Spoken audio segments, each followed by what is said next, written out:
Oke, kita mulai dari sini. Sebuah kutipan yang jujur aja cukup bikin kaget dari Ketua Federal Reserve, Jerome Powell. Coba deh dengerin kata yang dia pakai, penderitaan. Ini bukan kata-kata yang biasa kita dengar dari seorang bankir sentral kan? Ini langsung ngasih sinyal, situasinya serius banget dan ini yang akan kita bedah kali ini. Nah, inilah judul pembahasan kita, era uang murah.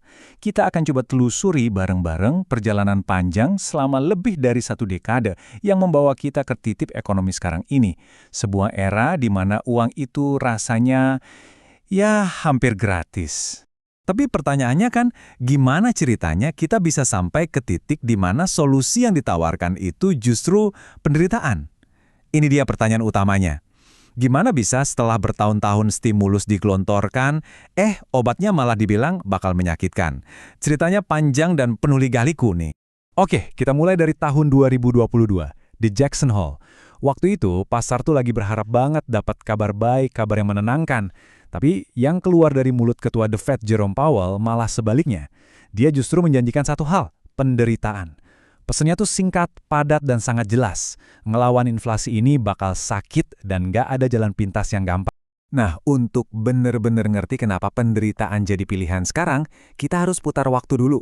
Kita mundur jauh ke belakang, ke tahun 2008.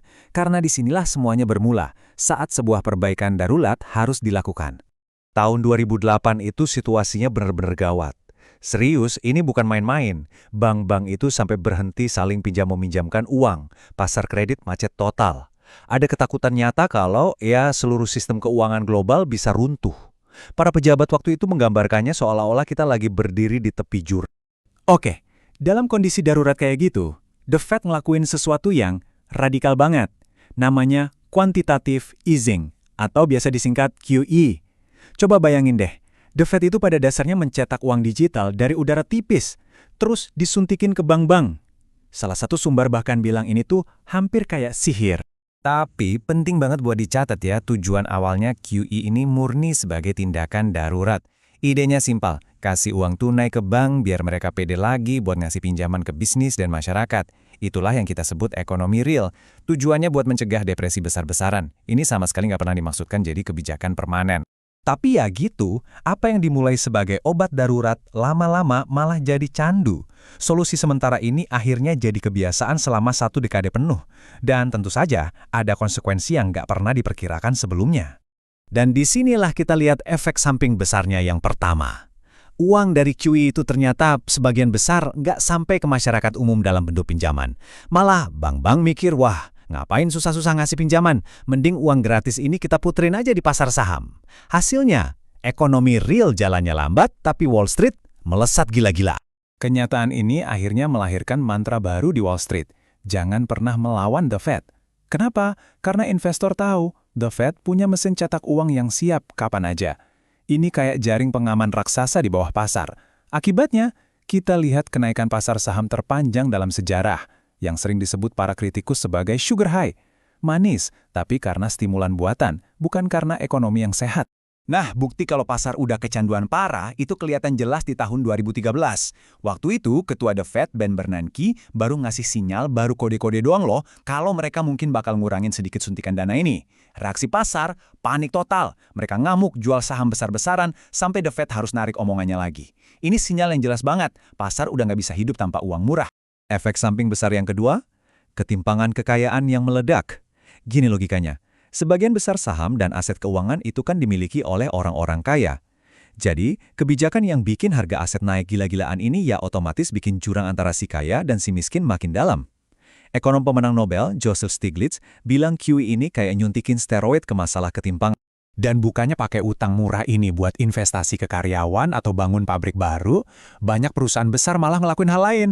Mereka pinjem uang dengan bunga super rendah, terus uangnya dipakai buat beli kembali saham mereka sendiri. Jumlahnya lebih dari 6 triliun dolar selama dekade itu. Ini cara gampang buat naikin harga saham dan bonus para bos, tapi jelas nggak banyak bantu pertumbuhan ekonomi jangka panjang. Oke, jadi sistem yang aneh ini berjalan terus selama 1 dekade. Terus datanglah tahun 2020. Pandemi COVID-19 melanda dan semua eksperimen uang murah ini didorong ke level yang benar-benar ekstrim. Respons terhadap pandemi itu, wow, Skalanya masif dan super cepat. The Fed dan pemerintah benar-benar ngeluarin semua senjata mereka yang sering disebut bazooka segalanya. Suku bunga langsung dipangkas sampai 0, triliunan dolar uang baru dicetak, dan bahkan untuk pertama kalinya dalam sejarah, The Fed mulai membeli utang perusahaan swasta. Skalanya jauh lebih besar dari krisis 2008. Ini menciptakan sebuah situasi yang jujur aja aneh banget. Walaupun ekonomi real lagi hancur, jutaan orang kehilangan pekerjaan, pasar saham malah terbang ke bulan. Kenapa? Investor tahu, makin jelek berita ekonominya, makin banyak uang yang bakal digelontorkan The Fed. Jadilah Wall Street itu seperti kasino yang nggak mungkin kalah. Nah, dengan triliunan dolar uang baru yang membanjiri sistem, uang ini kan harus cari tempat. Akhirnya, ini memicu kegilaan spekulasi yang belum pernah kita lihat sebelumnya. Kita lihat fenomena saham meme kayak GameStop, harga cryptocurrency dan NFT meledak, dan jutaan investor retail baru kecilan ikut-ikutan masuk pasar berharap kecipratan untung gampang. Terus siapa yang paling untung dari semua ini? Cukup lihat angka ini. Cuma dalam setahun pertama pandemi, kekayaan para miliarder di Amerika Serikat itu nambah 1,3 triliun dolar. Kesenjangan kekayaan yang tadinya udah lebar, sekarang jadi jurang yang super dalam. Ya, setiap pesta pasti ada akhirnya kan? Dan setelah pesta ekonomi besar-besaran ini, tagihannya akhirnya datang. Tagihan itu datang dalam bentuk sesuatu yang udah lama dikhawatirkan para kritikus, inflasi. Ini sebenarnya teori ekonomi dasar banget ya. Kalau terlalu banyak uang mengejar barang yang terlalu sedikit, ya harga pasti naik. Nah, triliunan dolar stimulus dari pemerintah dan The Fed, ditambah lagi masalah rantai pasok karena pandemi, itu jadi resep sempurna buat inflasi. Dan bisa kita lihat di grafik ini, inflasi meroket jauh di atas target 2% yang diinginkan The Fed. Di awal-awal, The Fed membuat satu kesalahan perhitungan yang fatal. Mereka yakin banget kalau lonjakan harga ini cuma sementara atau transitori istilah mereka. Mereka pikir ini cuma masalah sementara karena ekonomi baru buka lagi. Jadi mereka terus ngegas kebijakan uang murahnya, berharap inflasi bakal reda sendiri. Dan sementara para ekonom di atas sana sibuk berdebat soal data, di lapangan dampak inflasi ini nyata dan menyakitkan. Kutipan ini dari seorang pengunjung bank makanan benar-benar nunjukin biayanya secara manusiawi. Buat jutaan keluarga, kenaikan harga itu artinya harus milih antara bayar sewa rumah atau beli makanan. Pilihan yang mustahil. Dan disinilah kita kembali ke titik awal cerita kita. Setelah akhirnya sadar kalau inflasi ini bukan sementara, The Fed banting setir 180 derajat. Pestanya resmi berakhir.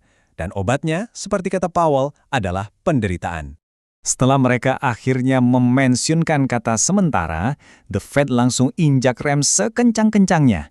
Mereka memulai siklus kenaikan suku bunga paling agresif dalam 40 tahun terakhir.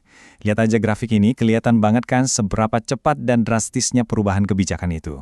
Palu goda mereka akhirnya dikeluarkan buat mendinginkan ekonomi. Dampaknya langsung terasa, nggak pakai lama.